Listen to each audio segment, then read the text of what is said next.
నమస్కారం కే న్యూస్ కి స్వాగతం. హెడ్లైన్ చూద్దాం.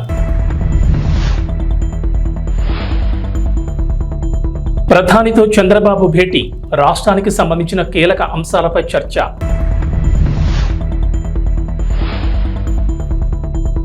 ఏపీ ప్రజలకు చంద్రబాబు సర్కార్ గుడ్ న్యూస్, ఈ నెల 8 నుంచి ఉచిత ఇసుక విధానం అమలు.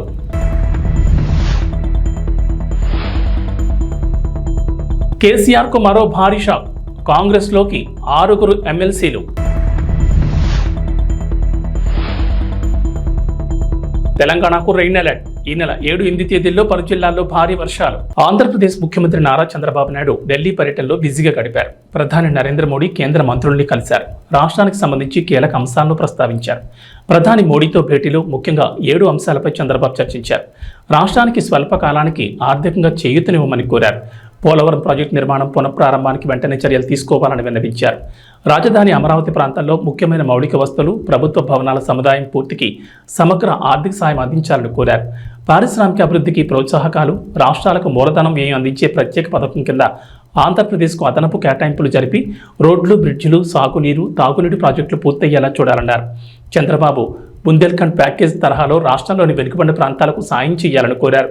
అలాగే దుగ్గరాజపట్నం పోర్ట్ పూర్తి చేసేలా రాష్ట్రానికి చేయూతను అందించాలన్నారు చంద్రబాబు. ప్రధానంగా రాష్ట్ర ఆర్థిక పరిస్థితి సరిగ్గా లేదని, వచ్చే ఆదాయం జీతాలు, పింఛన్లు, అప్పులు తీర్చడానికి కూడా సరిపోవడం లేదని కేంద్రం చేయూత ఇవ్వాలని కోరారు. మిగిలిన రాష్ట్ర సమస్యల్ని ప్రధాని దృష్టికి తీసుకెళ్లారు. ప్రధానంగా పోలవరం ప్రాజెక్టు, జలవనరులు, రోడ్లు, రాజధాని నిర్మాణాలను గత ప్రభుత్వం విస్మరించడంతో రాష్ట్రం తీవ్రంగా నష్టపోయిందన్నారు. కేంద్రం ఆర్థికంగా చేయూతనివ్వకపోతే ఈ సవాళ్ల నుంచి బయటపడడం కష్టమన్నారు ముఖ్యమంత్రి.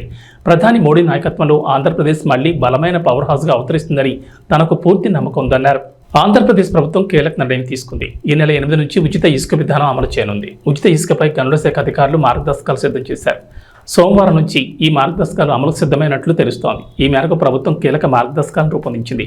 ఇకపై ప్రభుత్వం రూపాయి కూడా ఇసుక నుంచి తీసుకోకూడదని నిర్ణయించింది. ఇప్పటి వరకు టన్ను ఇసుకను 475 రూపాయలు చొప్పున విక్రయించగా ఇందులో కాంట్రాక్టర్ తవ్వకాలు, రవాణా ఖర్చు 100 తీసేస్తే మిగిలిన 375 రూపాయలు ప్రభుత్వానికి వచ్చేది. తాజా నిర్ణయం ప్రకారం 375 కాకుండా కేవలం 88 మాత్రమే వసూలు చేయనున్నారు. ఈ డబ్బులు కూడా స్థానిక సంస్థలకు జమ చేయనున్నారు. ఇందులో సేనరేజ్ ఛార్జ్ కింద 66 రూపాయలు టన్నుకు తీసుకుంటున్నారు. ఈ 66 రూపాయలను నేరుగా జిల్లా, మండల పరిషత్తులు, పంచాయతీలకు చేరుతుంది. 19.80 జిల్లా ఖనిజ నిధి కింద వసూలయ్యే మొత్తం రీచ్ ప్రాంత అభివృద్ధికి జిల్లా ఖాతాలోకి వెళుతుంది. 1.32 గనుల శాఖలో ఖనిజ అన్వేషణ ట్రస్ట్కు వెళ్లనుంది. గతంలో ఉన్న విధానంతో పోలిస్తే ఇసుక ప్రతి టన్నుకు 287 భారం తగ్గుతుందని అధికారులు చెబుతున్నారు. ఆంధ్రప్రదేశ్లో రేషన్ పంపిణీకి సంబంధించి పౌర సరఫరాల శాఖ మంత్రి నాదెండ్ల మనోహర్ కీలక వ్యాఖ్యలు చేశారు. గత ప్రభుత్వ హయాంలో రేషన్ మాఫియాలో ప్రధాన భాగస్వాములు ఎండియు వాహనాల నిర్వాహకులేనని ఆరోపించారు. వైఎస్ఆర్సీపీ ప్రభుత్వంలో రేషన్ డోర్ డెలివరీ పేరుతో 9,260 వాహనాలు కొనుగోలు చేసిన విషయాన్ని గుర్తు చేశారు. దీంతో పౌర సరఫరాల సంస్థకు 1,500 కోట్ల నష్టం జరిగిందన్నారు. రాష్ట్రంలో ఎండియూల ద్వారా రేషన్ పంపిణీ చేయడంపై త్వరలోనే చర్చించి ఓ నిర్ణయం తీసుకుంటామని తెలిపారు. రేషన్లో భాగంగా పేదలకు ఇచ్చే పంచదార, అంగన్వాడీలకు ఇచ్చే కందిపప్పు, నూనె ప్యాకెట్లు బరువు తక్కువగా ఉన్నట్లు గుర్తించినట్లు మంత్రి తెలిపారు. ఈ కారణంగానే రాష్ట్ర వ్యాప్తంగా కందిపప్పు, పంచదార, నూనె, ఇతర ప్యాకెట్ల పంపిణీ నిలిపివేయాలని మంత్రి అధికారులను ఆదేశించారు. అలాగే ప్రస్తుతం నిలిపేసిన పంచదార, కందిపప్పు, ఇతర వస్తువుల్ని త్వరలోనే రేషన్ కార్డుదారులకు అందజేస్తామన్నారు మంత్రి.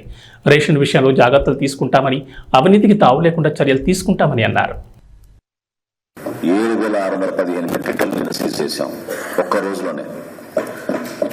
ఈ రోజున మళ్ళీ ఉదయం నుంచి ప్రారంభించాం. ఒక 3 చోట్ల మాకు స్పష్టంగా ఆధారాలు దొరుకుతున్నాయి. ఎన్ని కోట్ల రూపాయలు ఈ విధంగా ప్రజాధనాన్ని సొంత లాభం కోసం, ఒక కుటుంబం కోసం ఉపయోగించుకున్నారో మీ అందరికీ బాగా తెలుసు. కాబట్టి ఆ మార్పు ప్రజలు కోరుకున్నారు. ఆ మార్పు మేము చేసి చూపిస్తాం. కాకినాడ పోర్ట్ అంటేనే అందరు భయపడుతున్నారు. ఈ రోజున ఏ స్థాయికి వెళ్ళారంటే సొంత వెసల్ మెయింటైన్ చేసుకుంటున్నారు వాళ్ళు. అంటే ఎంత రైస్ ఇక్కడి నుంచి ఎక్స్పోర్ట్ అయిపోయిందో ఆఫ్రికా దేశాలకి మీకు అర్థం అవుతుంది. సొంత వెసల్ మెయింటైన్ చేసుకునే స్థాయికి వీళ్ళు ఎదిగారు. ఇతర దేశాల్లో వీళ్ళకి అకౌంట్స్ ఉన్నాయి. ఇతర రాష్ట్రాల నుంచి కూడా వీళ్ళు సరుకు తీసుకొస్తున్నారు. స్థానిక పోలీస్ అధికారులు కూడా చెప్పాం. టోల్ గేట్ల దగ్గర సీసీటీవీ ఫుటేజ్ తీసుకుని గత 10 రోజుల నుంచి, అంటే నా పర్యటన ఉందని తెలుసుకుని 3-4 రోజుల నుంచి కూడా చాలా స్టాక్స్ లిఫ్ట్ చేసేశారు. ఇది చాలా పెద్ద కార్టెల్ ఏర్పడ్డారు. కాబట్టి వీళ్ళందరి పైన కూడా క్రిమినల్ యాక్షన్ తీసుకుంటాం. అందులో ఏమాత్రం కూడా హెసిటేట్ చేసేది లేదు. లావాన్ ఇంటర్నేషనల్, రెండోది అయ్యప్ప ఎక్స్పోర్ట్స్ అంటున్నారు. అది బీబో వాళ్ళు టేక్ ఓవర్ చేసి నడిపిస్తున్నారు. మూడోది విశ్వప్రియ ఎక్స్పోర్ట్స్, నాలుగోది సరళ ఫుడ్స్, ఐదోది సాటెక్స్ ఇండియా. ఈ విఎస్ రాజు గోడౌన్స్ లో మాకు మన ఏపీ సివిల్ సప్లైస్ కార్పొరేషన్ సంబంధించిన ఆధారాలు, అంటే ఈ స్టాక్ కి సంబంధించిన స్లిప్స్ అన్ని కూడా అక్కడ ఉన్నాయి. సరుకు లేదు కానీ అక్కడ గోడౌన్ లో మాకు దొరికినాయి కాబట్టి టాలీ చేసి చూస్తే 2023-24 సంబంధించిన సరుకుగా నిర్ధారించాం. కాబట్టి వాళ్ళపైన కూడా కేసులు పెట్టి ముందుకెళ్తున్నాం. కొంతమంది చాలా పెద్దవాళ్ళు మాకు అన్ని విధాలుగా సపోర్ట్ ఉందని అనుకుంటున్నారు. ఐఎమ్ సారీ, ఇన్ని రోజులు మీరు చేశారు, ఇప్పుడు మాత్రం జరగదు. ఖచ్చితంగా యాక్షన్ తీసుకుంటాం. మాకున్న గోడౌన్స్ కానివ్వండి, ప్రైవేట్ గా తీసుకున్న గోడౌన్స్ లో కానివ్వండి, ఎక్కడ అవకతవకలు జరుగుతున్నాయో, ఏ విధంగా రవాణా జరుగుతుందో, వీటన్నిటిపైన కూడా డెఫినెట్ గా ప్రతి జిల్లాలో కూడా ఈ విధంగానే సమీక్షా సమావేశాలు ఏర్పాటు చేసుకుని కొన్ని చర్యలు తీసుకుంటాం. ఎందుకంటే ఇక్కడ ఒక మాఫియా ఏర్పడింది, వ్యవస్థీకృత మాఫియా, మామూలుగా లేదు. సామాన్యుడి పొట్టగొట్టి 39 రూపాయలు పర్ కిలో బియ్యం మీకు సరఫరా, మేము కొని మీకు ఇస్తుంటే రూపాయికి 8 రూపాయలకి 10 రూపాయలకి ఈ దళారులు వచ్చి ఈ మాఫియా ఏర్పాటు చేసి ఒక కార్టెల్ గా వీరు ఏర్పడి కాకినాడ పోర్టుని అడ్డగా మార్చుకుని రాష్ట్ర వ్యాప్తంగా ఇక్కడ తీసుకొచ్చి ఇది ఒక భారీ దందాకి వీళ్ళు పాల్గొన్నారు.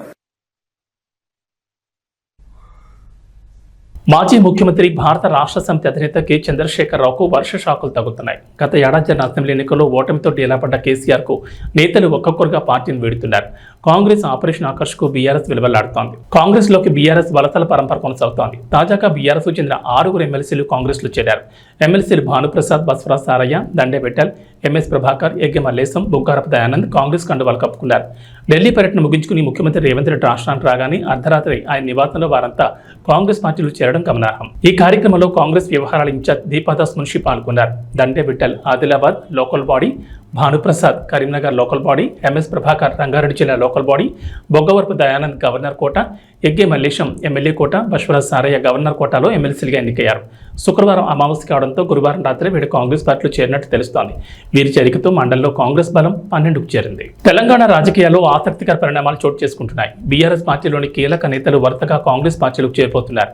ఈ క్రమంలోనే బీఆర్ఎస్ పార్టీలో కీలక నేతగా వ్యవహరించిన సీనియర్ నేత కె కేశవరావు ఆ పార్టీకి గత కొంతకాలంగా దూరంగా ఉండగా నిన్న ఢిల్లీలో అధికారికంగా పార్టీ జాతీయ అధ్యక్షుడు మల్లికార్జున ఖర్గే సమక్షంలో కాంగ్రెస్ తీర్థం పుచ్చుకున్నారు.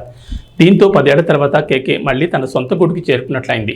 ఈ క్రమంలోనే కేకే తన రాజ్యసభ సభ్యత్వానికి కూడా రాజీనామా చేశారు. ఈ మేరకు తన రాజీనామా లేఖను Rajya Sabha chairman, vice president Jagdeep ధన్ఖడ్కు అందించారు. అయితే రాజకీయాల్లో సీనియర్గా ఎంతో అనుభవం ఉండగా బీఆర్ఎస్ పార్టీలోనూ కేసీఆర్ 10 ఏళ్ల ప్రభుత్వంలోనూ కీలకంగా వ్యవహరించారు. ప్రభుత్వం ఏ నిర్ణయం తీసుకున్నా అందులో కేకే సలహాలు, సూచనలు ఖచ్చితంగా ఉండేవి. అలాంటి వ్యక్తి కాంగ్రెస్ పార్టీలోకి రావడంతో అధికారంలో ఉన్న రేవంత్ రెడ్డి సర్కార్ ఆయనకు సముచిత స్థానం కల్పించాలని యోచిస్తోంది.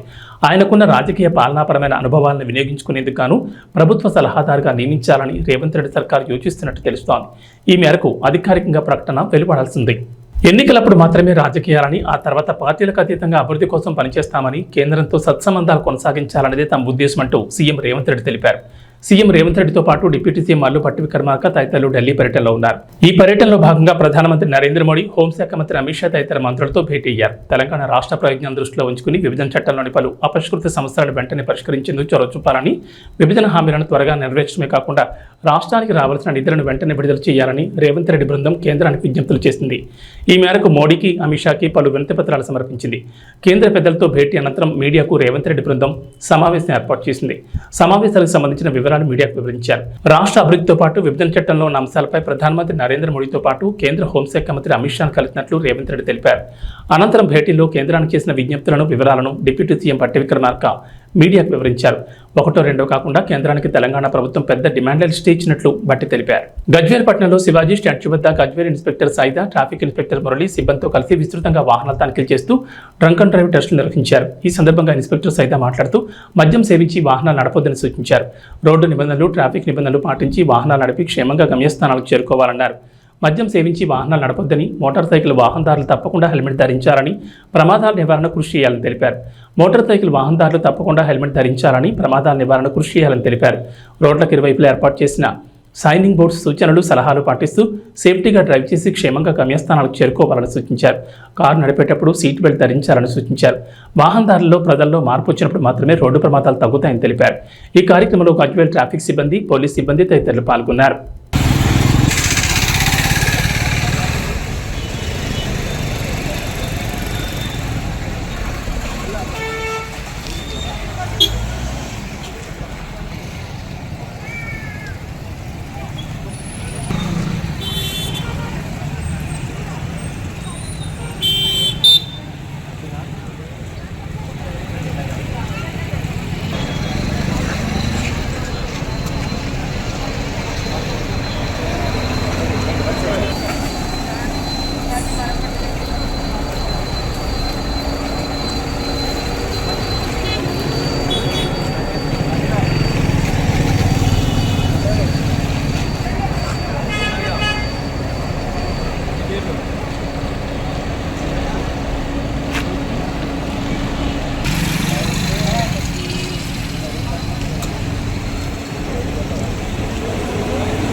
డోన్పట్నంలో ఎమ్మెల్యే కోట్ల సూర్యప్రకాష్ రెడ్డి పట్టణంలో వంతపడకల ఏరియా ఆసుపత్రిని మరియు అంబేద్కర్ బీసీ గురుకుల పాఠశాలలో తనిఖీ చేశారు.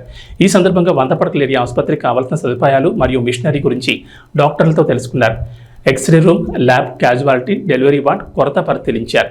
అక్కడ ఉన్న రోగులతో మాట్లాడి సమస్యలు తెలుసుకున్నారు. అనంతరం అంబేద్కర్ బీసీ గురుకుల పాఠశాలలో 480 మంది పిల్లలకు hostel, kitchen, dining hall, students bench మరియు నీటి సమస్యలు తెలుసుకుని త్వరలో పూర్తి చేస్తామన్నారు. పాఠశాలలోని పిల్లలతో మాట్లాడి భోజన సదుపాయాలు, నీటి వసతి ఎలా ఉన్నాయని తెలుసుకున్నారు. అనంతరం పాతపేటలో ఉన్న ఆసుపత్రి భవనాన్ని మరియు పాత మున్సిపల్ భవనాన్ని ప్రభుత్వ ఆఫీసులకు ఉపయోగించుకునేలా చర్యలు చేస్తామన్నారు. ఈ కార్యక్రమంలో టీడీపీ నాయకులు మరియు బీజేపీ నాయకులు, జనసేన నాయకులు పాల్గొన్నారు.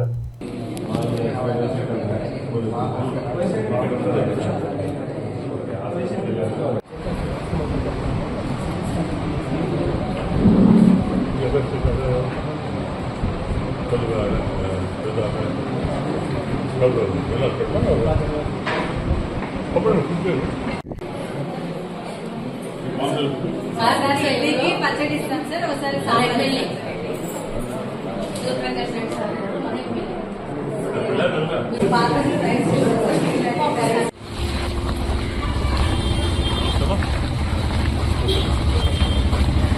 కర్నూలుకి రెఫర్ చేస్తున్నారు.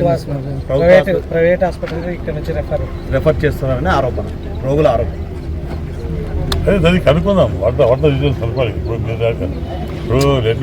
మేమంతా కూర్చొని మాట్లాడతారు. ఎందువల్ల రెఫర్ చేస్తున్నారు? షార్ట్ ఆఫ్ ఎక్విప్మెంటా, లేకపోతే షార్ట్ ఆఫ్ డాక్టర్సా, లేకపోతే రకరకాల అదే బెడ్ హాస్పిటల్గా బెడ్స్ రాలేదు. వాళ్ళ మినిమం ఫెసిలిటీస్ కావాలి. ఆపరేషన్ చేయాలా, లేకపోతే పేషెంట్స్ చూడాలంటే మినిమం ఫెసిలిటీస్ కావాలి. వాటర్ కానివ్వండి, రకరకాల పరీక్షలు ఇవన్నీ లేవుతాయి. వాళ్ళు చెప్తారు ఇంకా కంప్లీట్ కాలేదు, ఓన్లీ ఫస్ట్ ఫ్లోర్ కంప్లీట్ అయింది, సెకండ్ ఫ్లోర్ కంప్లీట్ కాలేదు. వాళ్ళ ఇబ్బందులు అనుకున్నాయి.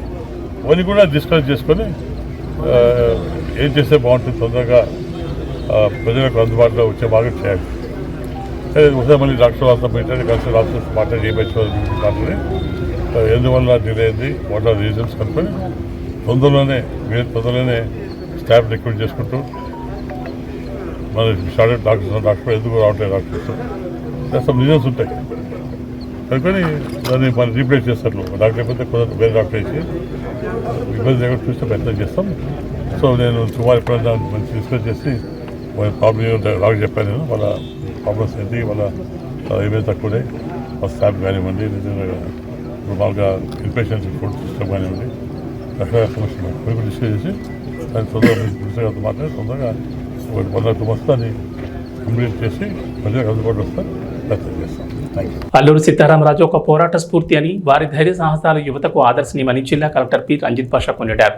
అల్లూరు సీతారామరాజు 126వ జయంతి సందర్భంగా కలెక్టరేట్ కాన్ఫరెన్స్ హాల్లో జిల్లా గిరిజన సంక్షేమ శాఖ ఆధ్వర్యంలో అల్లూరు సీతారామరాజు చిత్రపటానికి జిల్లా కలెక్టర్ పూలమాలలు వేసి ఘనంగా నివాళులర్పించారు. ఈ సందర్భంగా జిల్లా కలెక్టర్ మాట్లాడుతూ, భారత స్వాతంత్ర చరిత్రలో అల్లూరు సీతారామరాజు ఒక మహోజ్వల శక్తి అని, ఆయన జరిపిన పోరాటం స్వాతంత్రోద్యమంలో ఒక ప్రత్యేక అధ్యాయం అన్నారు. స్వాతంత్రోద్యమంలో పాల్గొని తనకంటూ ఒక ప్రత్యేక స్థానాన్ని చాటుకున్న విప్లవ వీరుడన్నారు. మన్యం వీరుడు అల్లూరు సీతారామరాజు స్ఫూర్తితో ప్రతి ఒక్కరూ సామాజిక బాధ్యత కలిగి ఉండాలన్నారు. అల్లూరు సీతారామరాజును ఆదర్శంగా తీసుకుని దేశ సమాజ సేవలో ప్రతి ఒక్కరూ భాగస్వాములు కావాలన్నారు. అల్లూరి సీతారామరాజు చరిత్రను విద్యార్థులంతా తప్పకుండా తెలుసుకోవాలని, అల్లూరి స్ఫూర్తిని ఆదర్శంగా తీసుకుని నిస్సహాయ స్థితిలో ఉన్న వారిని ఆదుకోవాలని కోరారు. అల్లూరి సీతారామరాజు 1897 సంవత్సరంలో జన్మించి కేవలం 27 ఏళ్లు మాత్రమే జీవించి సమాజం కోసం ప్రాణాలు అర్పించారని తెలిపారు. ఆయన మరణించి 100 సంవత్సరాలు గడుస్తున్నా ఇప్పటికీ స్మరించుకుంటున్నామని, దేశం కోసం, అడవి బిడ్డల సంక్షేమం కోసం పోరాడిన వ్యక్తి అల్లూరి సీతారామరాజు అన్నారు. అప్పట్లో బ్రిటిష్ వారు మన్యంలో ఉన్న గిరిజనులను ఎన్నో ఇబ్బందులు గురిచేసేవారని, అడవిలో ఉండే ఉత్పత్తులు సేకరించి అమ్ముకునే వారిపై దమనకాండ చేస్తుండగా బ్రిటిష్ వారిపై వివిధ రకాలుగా పోరాడి వారికి విముక్తి కల్పించిన వ్యక్తి అల్లూరి సీతారామరాజు అన్నారు. ఆయన పోరాటాన్ని స్ఫూర్తిగా తీసుకుని దేశ యువత ముందుకు సాగాలని కలెక్టర్ అన్నారు. ఉద్యోగ పర్వంలో ఏజెన్సీ ప్రాంతంలో సేవ చేసే సౌభాగ్యం తనకు కలిగిందని కలెక్టర్ తెలిపారు. జోహార్ అల్లూరి సీతారామరాజు, జోహార్ అల్లూరి సీతారామరాజు, పాకిస్తాన్ అల్లూరి సీతారామరాజు ఆశయాలను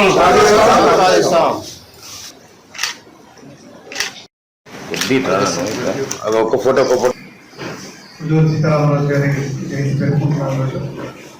1997లో ఇదే రోజు ఆయన జన్మించడం జరిగింది. బాల్యం నుంచి కూడా ఉన్నత అనుభవాలు జరిగి, అలాగే దేశం కోసం చాలా చిన్న వయసులో మనల్ని అర్పించి మనందరి కోసం, అంటే ఎస్పెషల్లీ మనకి ఉన్నటువంటి షెడ్యూల్ ఏరియా కావచ్చు, అలాగే రంప అంటే రంప ఏరియా అంటాం. సో ఆ ఏరియాలంతా కూడా అక్కడ ఉన్నటువంటి చాలా వెనుకబడిన ట్రైబల్స్ కోసం ఎంతో కృషి చేసి ధైర్యంగా బ్రిటిషర్స్ వాళ్ళందరూ కూడా ఎదుర్కొని రంప తెలుగు వాళ్ళని ఏర్పాటు చేయడమే కాకుండా ట్రైబల్స్లో అప్పుడు ఉన్నటువంటి ప్రజల్లో చాలా వరకు ప్రభుత్వం యొక్క విరాగాలు కావచ్చు అప్పట్లో. సో వాటిని ఎలాగైతే వాటిని ఎదుర్కోవాలి, సో వాళ్ళకి ప్రాపర్గా ట్రైనింగ్ ఇవ్వడం, వాళ్ళందరికీ కూడా విద్యలో వాళ్ళందరికీ కూడా ట్రైనింగ్స్ ఇవ్వడం, సో ఒక తిరుగుబాటు విప్లవాన్ని అక్కడ తీసుకురావడం. సో దాని ద్వారా మీకు తెలుసు ఆ ఫర్దర్ స్టెప్స్ ఎలా జరిగాయో మనకి నేషనల్ మూమెంట్లో. సో ఆ తర్వాత ఇప్పటికీ కూడా మనం 8 సంవత్సరాల తర్వాత కూడా ఒక వ్యక్తిని మనం గుర్తుపెట్టుకొని మరి ఆయన గురించి మాట్లాడుతూ ఆయన మళ్ళీ స్మరించుకుంటున్నామంటే ఆయన చేసిన మంచి విషయాలు మనందరికీ ఆయన చేసినటువంటి అప్పుడు అంత ధీరోదాత్తంగా ఆయన పోరాడినటువంటి ఆ విలువలు కావచ్చు, ఆయన దేనికోసమైతే ఆ విప్లవాన్ని స్టార్ట్ చేశారో, దేనికోసమైతే ప్రాణాల చదువు లెక్క చేయకుండా ఎదురుండి పోరాడారో దాన్ని, ఆ విలువల్ని, ఆ భావాల్ని, ఆ యొక్క ఏవైతే ఆశయాలు ఉన్నాయో అవన్నీ కూడా మనం ఇప్పటికీ కూడా ఇంకా మనకి చాలా చోట్ల ఇంకా వెనుకబడినటువంటి వాళ్ళు ఉన్నారు. సో వాళ్ళందరినీ కూడా మనం పైకి తీసుకురావాలి. ఎస్పెషల్లీ షెడ్యూల్ ఏరియాకి సంబంధించి నేను కమిషనర్ డెవలపర్గా ఉన్నప్పుడు కొన్ని యాక్టివిటీస్ చేయడం జరిగింది. అలాగే ఇక్కడ కూడా కొన్ని యాక్టివిటీస్ మనం చేయడం జరిగింది. సో ఎక్కడ ఉన్నప్పటికీ కూడా సో మనం ఒకసారి మళ్ళీ అభివృద్ధి దగ్గర స్మరించుకుంటూ ఆయన ఆశయాలకి మళ్ళీ ఒకసారి అందరం కూడా మనం గుర్తు చేసుకుంటూ మళ్ళీ మన సాధనకి ఆ ఆశయాల సాధనకి మనందరం కూడా ఉన్నంకితం కావాలని చెప్పేసి కల్కి 2898 చిత్రం ఓవైపు కాతుల వర్షం కురిపిస్తూనే మరోవైపు రికార్డులను తిరగరాస్తోంది. ప్రభాస్ ప్రధాన పాత్రలో నటించిన ఈ చిత్రాన్ని అద్భుతంగా తెరకెక్కించారు డైరెక్టర్ నాగశ్విన్. ఇక లెజెండరీ నటులు అమితాబ్ బచ్చన్, కమల్ హాసన్ ఇందులో కీలక పాత్రలో నటించారు. మొత్తానికి కల్కితో తిరిగి ఫామ్లోకి వచ్చిన ప్రభాస్కి తన పెద్దమ్మ కృష్ణరాజ్ భార్య శ్యామలాదేవి ఓ రిక్వెస్ట్ చేశారట. మన్యం వీరుడు అల్లూరి సీతారామరాజు జీవితంపై ఓ సినిమా చేయమని ప్రభాస్ను కోరతానని ఆమె అన్నారు. హైదరాబాద్ ట్యాంక్ బండ్ వద్ద క్షత్రియ సేవాసం నిర్వహించిన అల్లూరి సీతారామరాజు 127వ జయంతి వేడుకలో శ్యామలాదేవి పాల్గొన్నారు. ఈ సందర్భంగా మీడియాతో మాట్లాడుతూ ఈ స్టేట్మెంట్ ఇచ్చారు. అల్లూరి సీతారామరాజు పాత్రను కృష్ణరాజు గారు చేద్దామనుకున్నారు. ఆయన నా పాత్రలో చూడాలని మా అందరి కోరిక. కానీ ఆ తర్వాత కృష్ణ గారు చేశారు.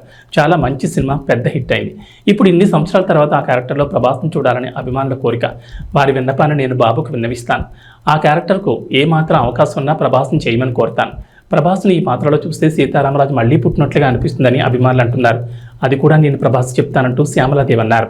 సీతక్క గారికి కూడా మా మాట మన్నించి వచ్చినందుకు ఆవిడకి కూడా మా ధన్యవాదములు. ఇంకో విషయం ఏంటంటే కమిటీ వారందరూ ఒకటి కోరారు. ఇప్పుడు కృష్ణరాజు గారు చేద్దాం అనుకున్నారు. ఆయన ఆ క్యారెక్టర్లో చూడాలని మా అందరి కోరిక. అలాగే తర్వాత కృష్ణ గారు చేశారు. చాలా మంచి మూవీ, ఎంతో హిట్ అయింది. ఎన్నో సంవత్సరాలు అయిపోయాక ఇప్పుడు ఆ క్యారెక్టర్లో ఒకసారి రిపీట్ అయ్యి మా ప్రభాస్ గారిని చూడాలని వాళ్ళందరూ కోరిక. వాళ్ళందరూ విన్నపం నేను బాబుకు వినిపిస్తాను. ఆ క్యారెక్టర్ ఏమాత్రం అవకాశం ఉన్నా ప్రభాస్ గారిని చేయమని కోరుతాం. మళ్ళీ ఇంకో సీతారామరాజు మళ్ళీ పుట్టాడు అని అనిపించేలాగా మాకు ఆ ప్రభాస్ గారిని చూస్తే అనిపిస్తుందని నాగరాజు గారు, మా నాగరాజు గారు వీళ్ళందరూ చెప్పడం జరిగింది. అది కూడా నేను బాబుకి తెలియజేస్తాను. ఈరోజు అల్లూరి సీతారామరాజు గారి గురించి ప్రతి ఒక్కరూ గర్వించదగ్గ మహానుభావుడు, మన్యం వీరుడు. T20 ప్రపంచ కప్ కైవసం చేసుకుని భారత గడ్డపై అడుగుపెట్టిన టీమిండియాకు ఘన స్వాగతం లభించింది. గురువారం మొత్తం టీమిండియా ప్లేయర్లు సంబరాల్లో మునిగిపోయారు. ఫ్యాన్స్ను ఉత్సాహపరుస్తూ గడిపారు. బార్బడోస్ నుంచి 15 గంటల ప్రయాణం తర్వాత టీమిండియా ప్రత్యేక విమానంలో ఢిల్లీలో ల్యాండ్ అయింది. అనంతరం హోటల్లో ఫ్రెష్ అప్ అయి ప్రధానమంత్రి నరేంద్ర మోడీతో భేటీ అయ్యారు. అంతకుముందు హోటల్ వద్ద బ్యాండ్ శబ్దాలకు డాన్సులు చేశారు. ఆ తర్వాత భారత క్రికెట్ ప్లేయర్లు ముంబైలో అడుగుపెట్టారు. ప్రపంచ కప్ గెలిచి తొలిసారి ముంబై గడ్డపై అడుగుపెట్టి టీమిండియాకు అపూర్వ స్వాగతం లభించింది. వారు ప్రయాణించిన విమానానికి 2 వైపుల నుంచి వాటర్ ఇంజన్లతో నీరు కుమ్మరించి వెల్కమ్ చెప్పారు. విజయోత్సవ ర్యాలీ సాగిన మెరైన్ డ్రైవ్ రోడ్ జనసంద్రాన్ని కల్పించగా అనంతరం వాంకడేలో ఏర్పాటు చేసిన కార్యక్రమంలో టీమిండియా ప్లేయర్లు భావోద్వేగానికి గురయ్యారు. ఇక వాతావరణ విషయానికి వస్తే రాష్ట్రంలో నైరుతి రుతుపవనాలు చురుగ్గా మారినట్లు వాతావరణ శాఖ తెలిపింది. జూలై 7-8 తేదీల్లో భారీ వర్షాలు కురిసే అవకాశం ఉందని ఐఎండీ అంచనా వేస్తుంది. జూలై 7న ఆదివారం భద్రాద్రి కొత్తగూడెం, ఖమ్మం, నల్గొండ, సూర్యాపేట, నాగర్ కర్నూలు, వనపర్తి జిల్లాలోను, జూలై 8 సోమవారం మంచిర్యాల, కరీంనగర్, పెద్దపల్లి, జయశంకర్ భూపాలపల్లి, ములుగు, మహబూబాబాద్, వరంగల్, హనుమకొండ, జనగాం జిల్లాలో భారీ వర్షాలు కురుస్తాయని పేర్కొంది. వీటితో పాటు ఇతర జిల్లాల్లోనూ ఈదురుగాలులతో కూడిన మోస్తరు వర్షాలు పడే అవకాశాలున్నాయని చెప్పింది. అటు గురువారం ఉదయం నుంచి శుక్రవారం ఉదయం వరకు పలు ప్రాంతాల్లో తేలికపాటి వర్షాలు నమోదయ్యాయి. యాదాద్రి, సూర్యాపేట, ఖమ్మంతో పాటు పలు చోట్ల ఓ మోస్తరు వర్షాలు కురిశాయి. శుక్రవారం రాత్రి హైదరాబాద్ నగర శివారులోని ఎల్బీ నగర్, వనస్థలిపురం, హయత్ నగర్, పహాడీ షరీఫ్, తుక్కుగూడ, పాలానగర్, బిఎన్ రెడ్డి నగర్లో మోస్తరు జల్లులు పడ్డాయి. నైరుతి రుతుపవనాల తోడు ఉపరితల గాలులు వీస్తున్నాయని, గురువారం నుంచి 5 రోజుల పాటు తేలికపాటి నుంచి ఓ మోస్తరు వర్షాలు కురిసే అవకాశం ఉన్నట్లు ఇప్పటికీ ఐఎండీ అంచనా వేసింది. ఏవీ బులెటిన్ విశేషాలు. నమస్కారం.